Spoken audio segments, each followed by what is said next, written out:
வேதத்தை முழுமையாக உணர்ந்து கொள்ளுதல், வேதத்தை முழுமையாக சொல்லுதல் என்பது ஒன்று.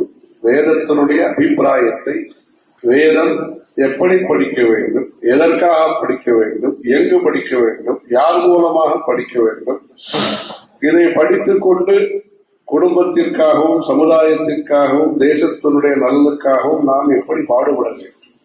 அதாவது மக்களுடைய பிரதிநிதிகள் என்று சொல்கிறார்கள். அதுபோன்று தர்மத்தினுடைய பிரதிநிதிகளாக, சாஸ்திரத்தினுடைய பிரதிநிதிகளாக, பாரம்பரியத்தினுடைய பிரதிநிதிகளாக இந்த வேத பாடசாலைகளை உருவாக்கி அதன் மூலம் பொதுமக்களுக்கு தர்ம சேவையை, தபால் சேவை என்று சொல்கிறார்கள், மற்ற சேவை என்று சொல்கிறார்கள், மருத்துவ சேவை என்று சொல்கிறார்கள். அதுபோன்று தர்மம் சம்பந்தப்பட்ட இந்த சேவையை சீரும் சிறப்புமாக செய்வதற்கு இந்த தென்னாட்டிலே பாடசாலைகளை மேன்மேலும் நிதி, நியமம், நிர்வாகம் இந்த 3 விதத்திலேயும் நாம் வளர்க்க வேண்டும்.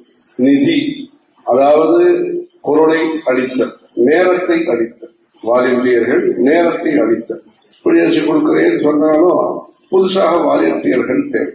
பிளாட்கள் வந்துவிட்ட பிறகு அதிலே சென்று சேகரித்து கொண்டு வருவதற்கு, அதுக்கு பதிலாக நான் 5000 கொடுத்துடுறேன், டொனேஷன் கொடுக்கிறேங்கிறது வேற.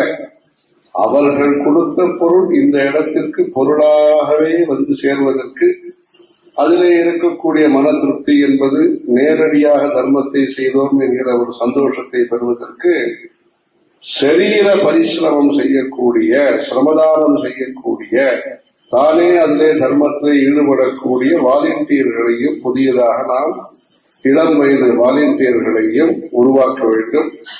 இந்த வேத கல்வி என்பது நம்முடைய தேசத்தை மேன்மேலும் வளர்ச்சிக்கு அழைத்து செல்லக்கூடிய இந்த முயற்சியிலே அனைவரும் பங்கு பெற்று மேன்மேலும் தர்மத்திற்கும், தேசத்திற்கும், சமுதாயத்திற்கும் சேவை செய்வதற்கு முயற்சிக்க வேண்டும். ஹரஹர சங்கர, ஜெய ஜெய சங்கர்.